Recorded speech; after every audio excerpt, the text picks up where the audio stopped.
rely on international food aid to eat every day. 95% of all of our food is imported. We're losing a generation of workers. We're losing the farmers. We're losing, I'll be 50 years old in November, and I'm an old woman in Swaziland. Sometimes I feel like a very old woman in Swaziland. Unemployment is very high. 70% unemployment rate. Very, very high. It's hard to find work there. The average life expectancy is 29. We just don't see, to go out into the rural communities and find people between the ages of 25 and 35, we just don't see them. We see lots of children and lots of grandmothers, lots and lots of old people, like me, but they look older, and lots of children. And I've talked about that already. So my family and I have moved to Swaziland. We've been working there since 2005, and we purchased a piece of land. It's 1,000 hectares. Swaziland is a beautiful country. I encourage you all to come and visit. Swaziland, our land has 3 growing zones. We have low belt, mid belt, and high belt. So we're growing vegetables on the lower part of the land. There's 2 sides to our farm, we call it Project Janine. There's 2 sides. One is agriculture, and we're growing tomatoes that you can buy in Pick and Pay and Sbarro, which is our local grocery stores. We're growing onions. We're growing moringa. Are you familiar with moringa? You should all Google that. Moringa is, they call it the miracle tree because it is very high in antioxidants. There are people who say it's a cure for HIV. It's not true. But people who are HIV positive who are taking moringa every day, it's changing their life. We have thousands of moringa trees that we have grown. We've grown it into powder. As my husband, he never really leaves Swaziland. He loves the country. So I always try to show a picture so you know he exists. But we're now growing green beans. When we bought the land, it was in 2009, and there was nothing. It was bush. There were no roads. There was no water. There was no electricity. It was bush. And now, in such a short time, we're now exporting green beans to Europe. So we're growing cabbage and tomatoes and onions for consumption in the country, but then we need to be able to generate income by export. And the reason we need to do that is because the other side of Project Canaan is a home for abandoned babies. So let me explain this. If we go back to me talking about Kenya, these young girls who are having sex for food, and sometimes they get pregnant. Well, what happens? A 13-year-old girl is pregnant. Her mother's dead. Her father's dead. She doesn't even really know what it means. She just knows that something is happening. She probably doesn't go for medical care. And all of a sudden she gets bigger and bigger and bigger. And then it's time for the baby to be born. She's ashamed. She's afraid. She doesn't have anyone to talk to. And the baby's coming, and she'll go to an outdoor toilet. We call them pit latrines. She goes to the outdoor toilet. It's like do you have those here, long props? Maybe, they would know what it is. Okay, so the hole is dug in the ground, and you go in and you sit on the toilet. So they go there, and then the girl will give birth, and the baby goes in the toilet, down 2 meters, into human waste. Sadly, it's happening a lot. And the girl's afraid. She's not trying to be a bad person, she just doesn't know. And I think many of those babies die.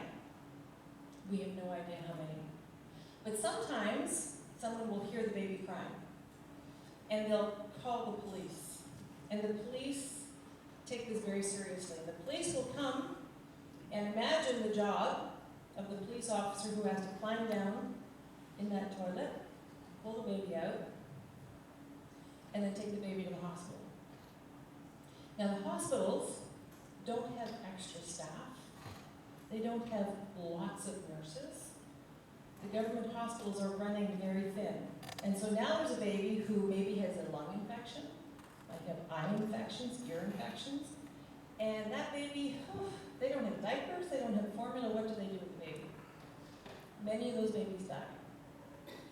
But now, some of them live. In March 2012, we opened our home for abandoned babies. And so we have the farm, on our farm we have agriculture growing food, employing, training, but then the other side is the home for abandoned babies. And so after the police do their investigation, and they work with the hospital, and they work with the social welfare department, then they call us. If there's no one who will claim that child, if there's no one who can help with that child, then I get the phone call, and I get to go and pick up the baby. We have 41 babies under the age of 2 right now. 41 children under 2 years old. We change 240 diapers every day. You guys should come visit us. It's a little smelly. 240 diapers every day. But these children, we believe, are chosen. They're the lucky ones. These children will be with us until they're 18 years old. And at 18, they don't get kicked out. At 18, I have 2 children. I have a 19-year-old, and when he turned 18, he goes to university, or he gets a job, or he goes to vocational training. That's the same with these children. But we're committed to them for their whole childhood lives. Some of them will probably come to this university. Some of them will go to university in America. Some of them will work on the farm. Some of them are developmentally delayed, so they may be watering our gardens. We have one baby who's blind, and she wasn't born blind, but she was very sick, and her mother left her on the side of the road and went off to visit her boyfriend, and the little baby had meningitis. So when someone found her on the side of the road, they took her to the hospital, and she was in a coma, and when she woke up a week later, she was blind. Didn't need to be that way. So we're working, it happens very slowly, but we're working with the local police and hospitals to try to be able to get ahead of people dumping their babies so they can come to us. I want to tell you a couple stories. This is little baby Deborah. This is not a nice photo to look at. This is her backside. Deborah was born right near our farm at 1.4 kgs. She was put in a black plastic bag. The mother or someone tied the top of the bag and put her in the bush so she would die. Fortunately, or unfortunately, depending on how you look at it, a dog, we think, came along and tore the bag open. And it's a good thing because she was able to breathe. It was the middle of summer. It was 38 degrees. And we think she was there for 2 days. And she lived. A neighbor was walking to work, and he heard something, and he saw the bag, and he thought it was a snake. We have a lot of snakes. So he ran to get someone, a shopkeeper. They came back and poked the bag, and it was a baby. They called the police. The police took the baby to the hospital. I went to the hospital, and the doctor said, this baby's not going to live. Well, we prayed for the baby. We took pictures as they washed the baby. Her eyes were filled with maggots. Her mouth was filled with maggots. Her ears were filled with maggots. She was 1.4 kgs. What you're seeing are burns from the plastic, from the sun hitting the plastic bags. She was covered in bug bites. You can see how tiny she was, but all of that's all bites, all down her legs. And this is her just 6 weeks later. She's a miracle. And her name is Deborah. And now she's now about 8 months old. She's in perfect health. We're very lucky because she doesn't seem to have any side effects. She's happy, she's healthy, and we're not allowed to have favorites,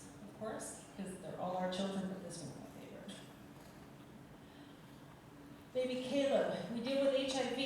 Baby Deborah is HIV negative. Of our 41 babies, we only have 5 that are positive. And that's really, really good news, but it's largely because of the medical care in Swaziland. They're really working hard on preventing mother-to-child transmission of HIV, and they're doing an excellent job. Caleb, his mother died of AIDS. He's also HIV positive, was at stage 4 AIDS. The father was very, very sick and refusing to take his medication. And the baby was 8 months old and he was dying. The father brought him to us in this cardboard box and said, "The baby's dying, I'm dying, can you take my baby?" We said yes. You can see down here, his body was covered in lesions. You can see the photo. He lost his hair, he was just a sick baby, and we didn't know whether he was going to live. But about a month later, maybe 6 weeks later, his skin started to heal. It's kind of hard to see in this light, but it was dark and light, and he was just still terrified. If you look at his eyes, he just looks terrified. But now he's healthy. He, of course, is still HIV positive. There's no cure for HIV. He's on his treatment. He's back to stage 2. So we've made tremendous progress. It's amazing what proper nutrition and love and proper medication can do. I mean, it's life-giving. And now he's a happy baby. Now we have to keep a very close eye on him. We had chicken pox. Very few people in Swaziland had chicken pox, it seems, and all of a sudden Caleb got chicken pox. Well, the problem when you're HIV positive, he can die from that. The rest of us just get marks, but this one can get really, really sick. So anytime we have a really sick baby, that baby comes to our house, which is quarantine, and so we got to spend 2 weeks with him, and he's perfectly healthy now, aside from his HIV. Little Solomon. I blog every Saturday, and some of you I know read my blog, and you'll know who Solomon is. Solomon is a sad story. His mother was HIV positive, and when she gave birth, if you give birth in a hospital in Swaziland, they test the women immediately so they know their status. Because if the child gets put on medication right away, it can have huge positive implications for the child. They told the mother that she was HIV positive. They did a test on the baby was HIV positive, but the mother didn't want to tell the father because she didn't get the disease from him. In fact, the father is negative. So she didn't tell anyone. She didn't tell her family. Every time the Baylor Pediatric AIDS Clinic would call to say, "You need to come in, you need to come and get on treatment, your baby needs to be on treatment," she just didn't go. She'd say, "Oh yes, I'm coming." Didn't go. One day, I got a call from the hospital saying, "We have a situation, we really don't know what to do, can you come and help?" So I went to the hospital, and there was the mother with baby Solomon, who was very sick. He was 15 months old, severely malnourished. He had no teeth yet. He couldn't sit. He had no muscles in his legs because he had stage 4 AIDS. And he had stage 4 AIDS because the mother didn't go and get treatment. We're still dealing with stigma. Even though it's very common and antiretrovirals are doing so well, she was afraid. And her baby was dying. So it's not, usually the babies come to us are abandoned. There's no mother, there's no father, there's no family. But this one, we felt that maybe we could help the baby, get the child healthy. The baby was going to die imminently, and then maybe the child could go back to the mother. So we brought the mother out to our farm, we gave her a job, we gave her work so she could care for her other 5-year-old, and we took this child and worked with doctors and specialists to get him well. Well, last week, he got an ear infection. A week ago Saturday. all of a sudden, just, sore ear, he was crying. Yes, it was an ear infection, so we started antibiotics. We have a doctor on site. By the next day, he had pneumonia because he's immune suppressed. By the following day, he was in hospital, kidney failure, liver failure, acidosis, and a day later he died. It was our first. Last Sunday we buried him. And it was a hard week. It was awful, because I thought we could save them all. But with the best medicine, with the best care, it was still too late. It was too late for him. And now we went from 42 babies to 41. This photo was taken last Christmas when we had about 18 children. And that's my husband, my daughter, Chloe, actually, she goes to school in Taichung. She's in 11th grade, going to school here in Taiwan. My son is in university in America. And we took a big family photo, and my husband thought I was crazy, because there's just too many. But we have 23 more than this now. And they're doing great. We have wonderful Swazi caregivers. We have wonderful aunties who love them. They're starting preschool. The big ones are starting preschool in January. We'll build primary school, we'll build high school, and they will be there for their lives. So how does Project Canaan bring hope? We're all about hope. The acronym is HOPE, Hunger, Orphans, Poverty, and Education. And like I said, we can't fix anything. It's not our job. Our job is to provide opportunities and to work alongside our Swazi brothers and sisters. So creating employment is very, very, very important to us, because we don't believe in just handing things out. We want to give it, you may have heard the expression, give a hand up, not a handout. Just going and giving things doesn't help long term. If we can employ people on the farm, if we can employ them in the baby home, if we can employ them in construction, every person that we employ is caring for 13 people back at home. 13 dependents. Last month we had 165 people employed at Project Canaan. That's a lot of people who can eat, a lot of people who can go to school. So employment is very, very important, and training, proper training. We need to grow life-giving food for the nation. We would love to do fish farming. Taiwan is, you have all the expertise for us to learn to fish farm. But Swazis need food. So it's a balance for us trying to determine, do we grow food for consumption or do we grow food for export? If we export it, we can generate more money. But we need food in Swaziland. So we are working very hard to do both. Growing food that we can sell in the markets at a fair price, and then also have our green beans, which we can export. In addition to that, in the most rural communities of Swaziland, we partner with 27 churches. And those churches are the ones doing the hard work with the orphans and the vulnerable children. Because when the parents die, or the aunties die, or the grandmother dies, Swaziland is a Christian nation. And the children will go to the church and say, I'm hungry. And they've been taught that the church should give them food. And that's what the Bible tells us to do as the church. We should feed the hungry. But the churches don't have enough food.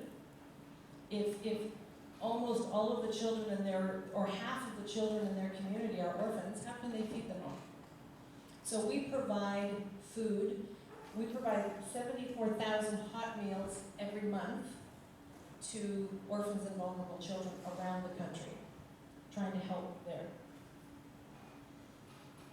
And then trying to sell things. We make jewelry, these bracelets, these earrings. We have what's called Kutsala artisans, so we have crafts trying to generate income. Anything we can do to generate income so that we can say yes to the next baby, yes to the next baby that comes. So the question that was asked of me when I was asked what would I like to talk about, and I gave Shaba a whole bunch of topics, and he said, what about talking about volunteering? And I said, why would I do that? Do you want to come in and just give a little bit of a summary as to why this topic came up?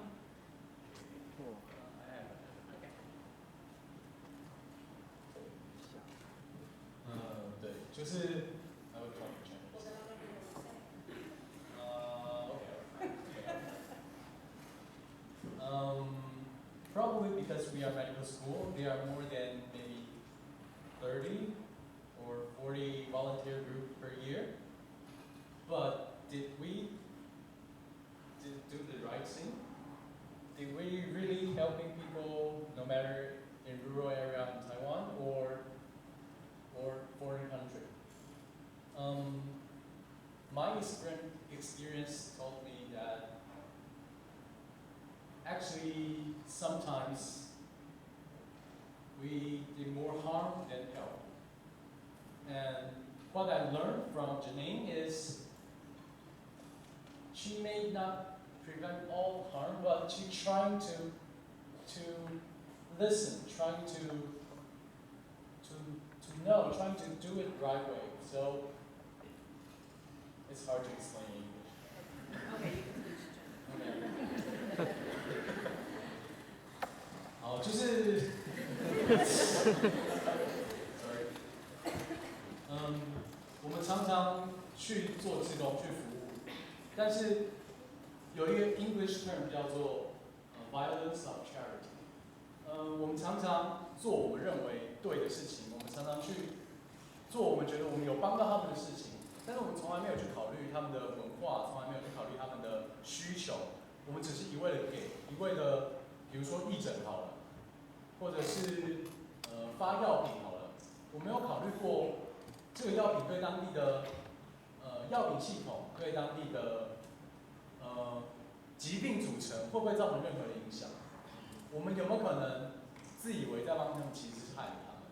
那我们又要用什么样的态度去做志工？所以我才会，因为这是我在施瓦蒂安当地，我在他的组织，我在他的跟他聊的过程当中，我学到最多的部分。所以除了关于疾病、关于施瓦蒂安的现况之外，我希望能够把我认为最深刻，也是我们团员讨论出来觉得最深刻的部分，带给每一位同学。That's what I was going to say. So this is a difficult thing for me to talk about, and I'm glad that we're not broadcast live because there will be a lot of people who would be upset with me. But I struggle. We've had many volunteers come and help us, and I think everyone who gets on a plane. I mean, we've had 5,000 people. 5,000 people travel from Canada, America, and even from Taiwan to come and volunteer in Swaziland. We're probably the largest tourism promoter in the world because people want to come and help. And I think they come with this, they leave their home with a sincere heart, but then they get to Swaziland, just like I got to Zambia, and I thought, I'm going to fix this. I mean, I can speak on this because I did it myself. I went in with the wrong heart. I went thinking, oh, this is a big problem.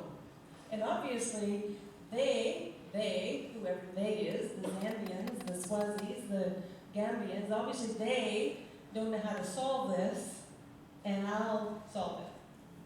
It's just arrogant. And it's easy for us all to do. Medical students, you're smart. You're at a great university. And we have some medical problems in Swaziland, so let's go over and fix it, and then you can come back to school and continue on. But nothing is that simple. And it's not our job to fix. I'm so happy to have Swazis here who are going to school here, because in Swaziland, we need Swazis to solve what's happening there. They don't need me to do it. I can help. I can drive and pick up a baby. But I need Swazis to raise that baby, not the white chick from Canada. And so when we talked about this being a topic, I want to be cautious to not sound very harsh, but at the same time, I want to be harsh, because if you're going to come to Swaziland to serve, or if you're going to go anywhere and serve, even up the mountains of Taiwan, you need to check your heart on why you're doing it. And you need to check your heart on how you're doing it. Because we really can make a big mess. So first thing is understanding the culture. If you're going to volunteer for a week, or a month, or 3 months, you can't understand the culture. You can't. And you can start to learn, and you can ask questions, but in a short period of time, you'll never understand the culture. I've been working in Swaziland for 8 years, and every day it's like a new country. I'm learning something new every day, and I go, wow, that has such a huge impact on everything that I'm doing. So, but if you come, we say coming alongside. If I'm working alongside the social welfare department, or I'm working alongside the hospitals, or the child protection division of the police, they're doing their job, and I'm just learning. I'm just coming along like this beside them, and learning, and learning, and learning, and learning. And maybe I can add an opinion, maybe not. But learn, learn, learn. So understanding the culture, and if you can't go and live there and spend a lot of time understanding the culture, then you must rely on the people who are there. Traditional medicine versus modern medicine, it's a great example. You deal with that here. You know, Chinese medicine versus pharmaceuticals or modern medicine. We have traditional medicine in Swaziland, and we have modern medicine in Swaziland. And you may have your doctors, your medical doctors, still going to see a traditional medicine man to get muti. I don't know how to explain that. It can cross both sides, and that's not our place to judge. It's not for me to say, well, if you're a doctor, why would you be going to see a traditional medicine person? Or if you're a doctor, why are you using Chinese medicine? That's not my place to question that. That's the way it is. And so as we try to understand the culture, the more we understand, the more questions we ask, the better we will be able to serve and provide assistance. Know what the philosophy of the organization is before volunteering. So, for example, our organization is called Heart for Africa, and our philosophy is very much sustainability. Our philosophy is don't go out and just hand things out. We're very much opposed to that. And we struggle because we have a team of people who come. We'll go out to a rural church, we'll feed the children, we'll plant a garden, we'll put in fruit trees, and then as we're leaving, my volunteers throw candy out the window. Like, why are you doing that? We don't throw candy out the window in America to children. We don't throw candy out the window in Canada. We probably don't do that in Taiwan. Why are we doing it in Swaziland? Why do we think it's okay to throw candy out the window to children and let them run around on the ground and pick up our candy? It doesn't make sense. But people do it all the time. And I'll say, do not throw candy out the window, and every single time candy goes out the window. I don't understand it. Or, you know, I'll say, we want the people in our communities to, when they see a white face, that they don't walk up and say, oh, give me your shoes. Because I want my friends and my family to want to continue to come and help.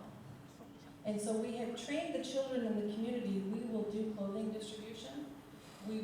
Food is the most important thing. But please don't ask our volunteers for things.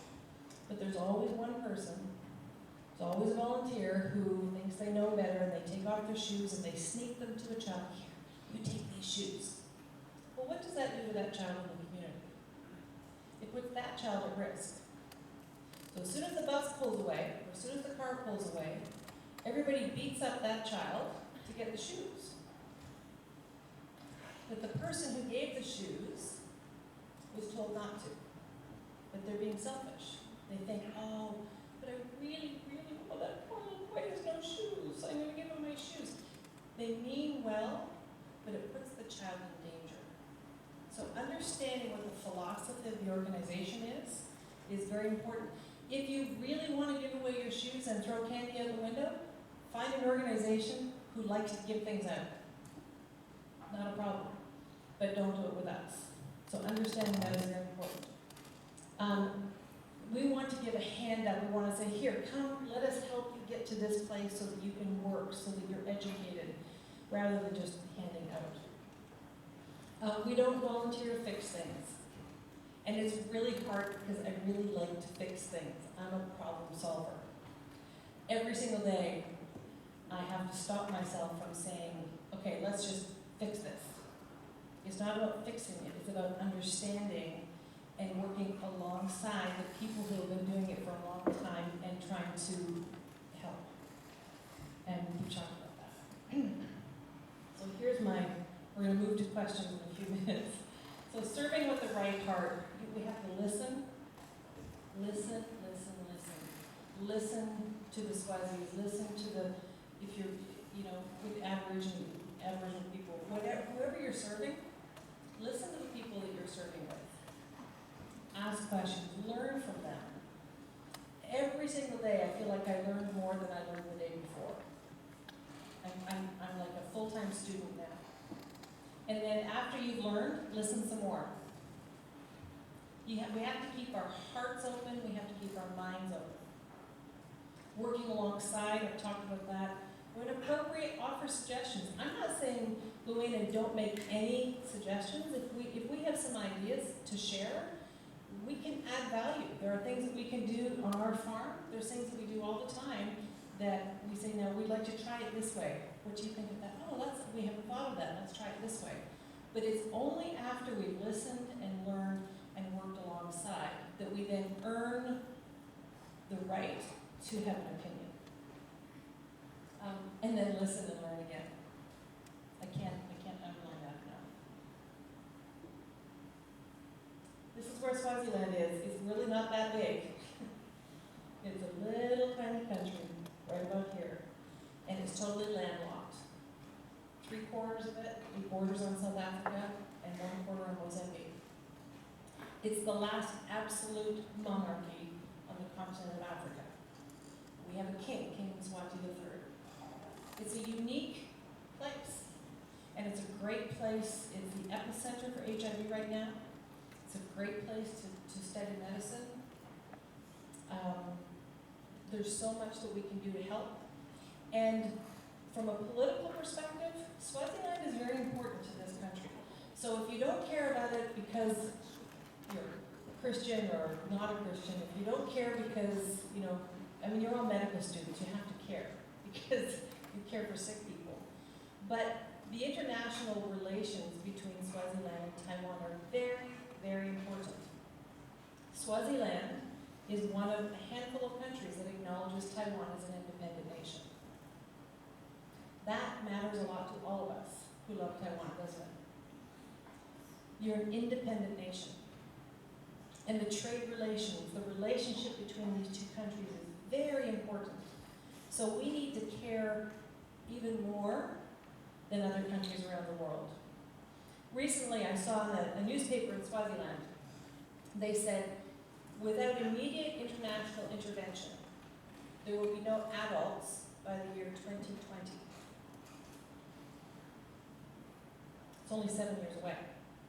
And that's important to you because all of you will be finishing school then.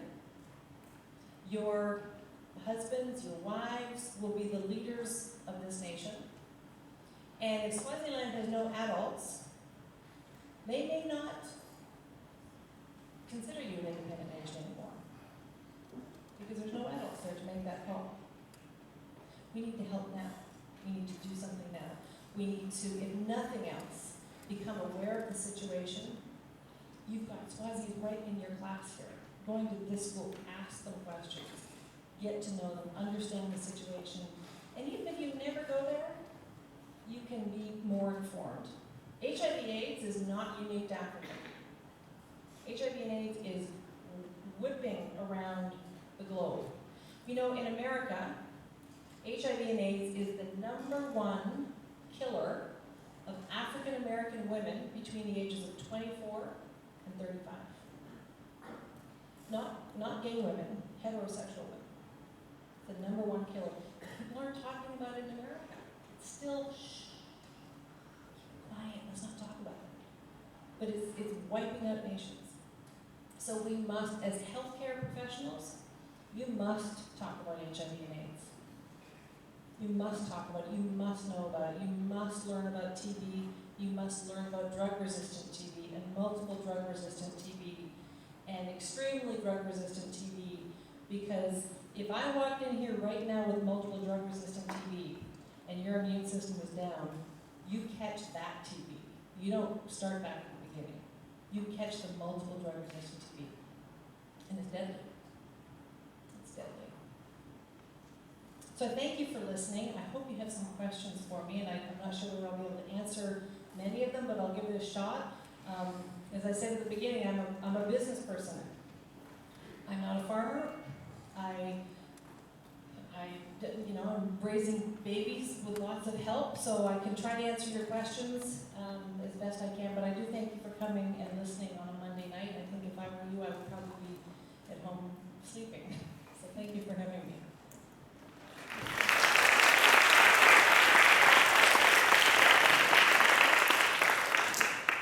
那现在大家可以就是如果有把问题写在下面，可以把它撕下来，然后交给我们黄色工作服的工作人员。对。然后我们其实有准备一点点的那个。